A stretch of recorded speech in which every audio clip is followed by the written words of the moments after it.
Hello dear followers, welcome to my channel. We are here again with a brand new video.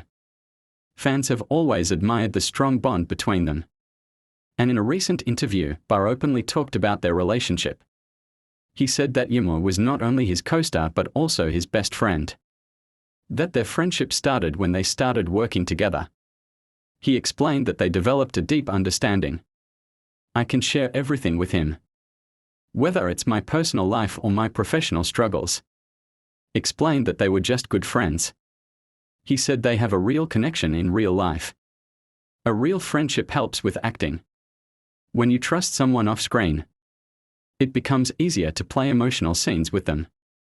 His words touched the hearts of many fans who admired the bond between them.